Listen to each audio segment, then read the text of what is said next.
тех пор история Ингушетии, она тесно связана с событиями, которые проходили уже в России. Сегодня историю рассказывают не только на русском языке, но и вперемешку с английским. Имена ингушских героев звучат с иностранным акцентом, но с неизменным восхищением подвигами людей, изображенных в камне.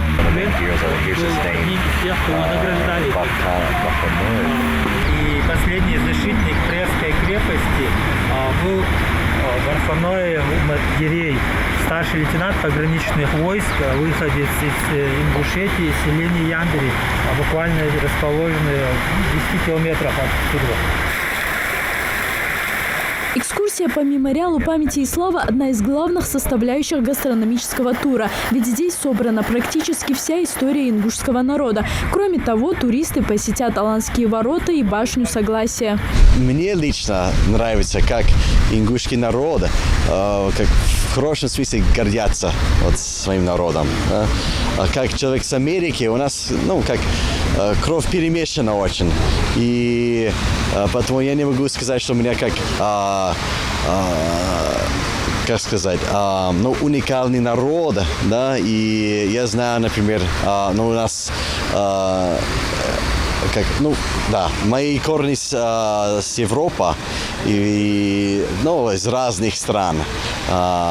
Поэтому здесь мне интересно видеть, как народ, свой язык, своя культура, и они этим гордятся, своя земля, и это мне интересно очень. А здесь, кстати, память. Я до этого я услышал об этом, как называется, дивизия, конно-дикая дивизия, да.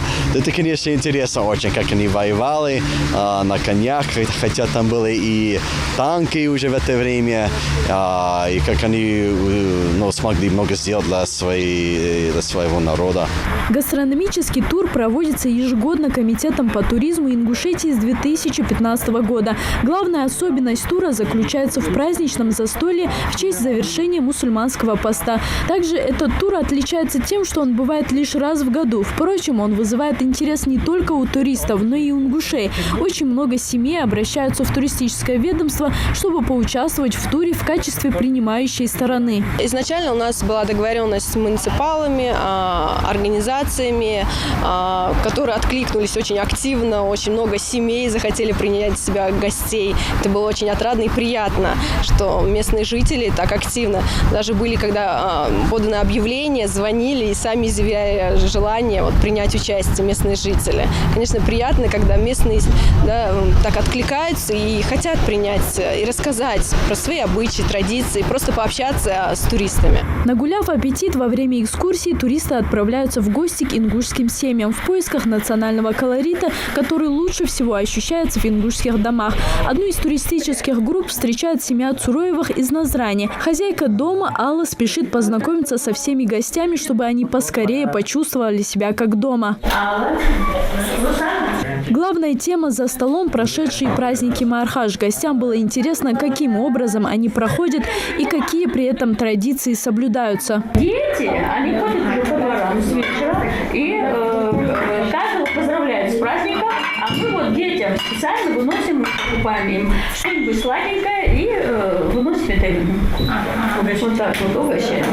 Семья Цуроевых не в первый раз принимает гостей у себя дома. Они на протяжении нескольких лет участвуют в проведении гастрономических туров. В первую очередь они стремятся удивить туристов национальными блюдами. Поэтому невестки этого дома накладывают в тарелки гостей чапель-гишберг на бараньем бульоне, а также сыскал и кодер. Лепешка приготовлена из кукурузной муки.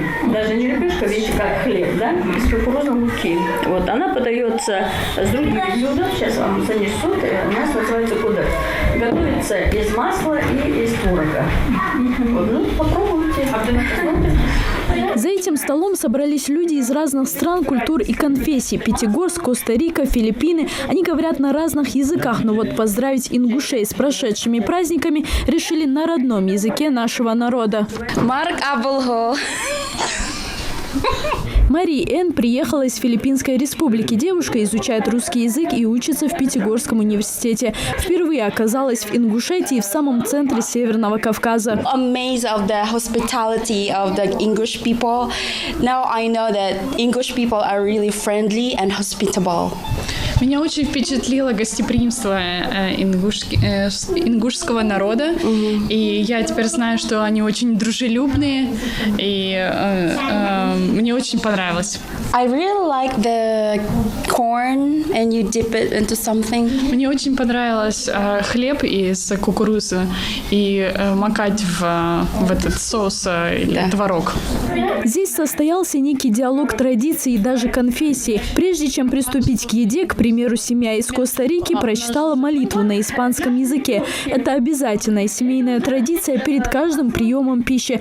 Причем гости прежде попросили разрешения у всех присутствующих. Такой вот «эздил» по-костарикански в ответ ингушскому.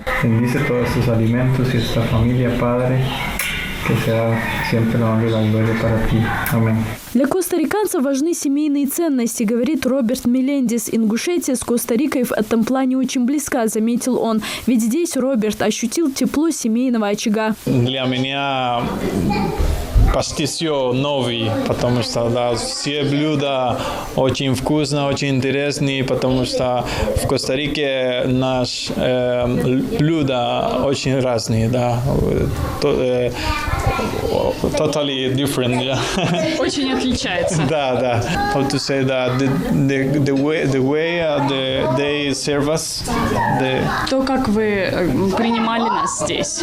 Да, because they try to make everything, all details very good. So, потому что каждая деталь вы пытались сделать ее очень хорошо. Да, все блюда. И that make us feel like welcome people. И это дало нам почувствовать себя очень важными здесь гостями. Да. Для нас очень важно у нас, когда мы познакомиться, да, новые друзья, да, и я думаю, Ингушетия look like a place that every person want to be your friend.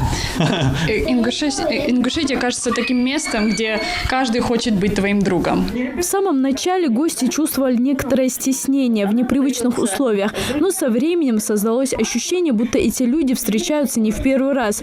Говорили о детях, о новостях футбола, о том, как сыграла Россия, Коста-Рика, кто за кого болеет, а также о своих профессиях и много о чем. Неловких минут молчания не было. Перед новым что-то какой-то страх был, а потом такое, как дружелюбие, и видно, что люди открытые очень, как и любящие такие, вот чувствуется, что любовь такая из них видит, что они, сердце такое большое у людей, что они, как хотят дарить другим людям много любви. Просто это переживаешь, не просто слышишь, что люди, как дружелюбные, а то, что переживаешь это.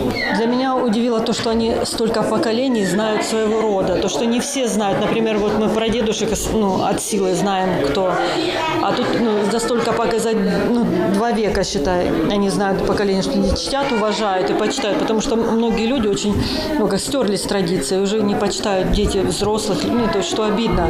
А здесь это все чтится и почитается, и не просто на словах, а видно, на деле, на поступках, как люди поступают.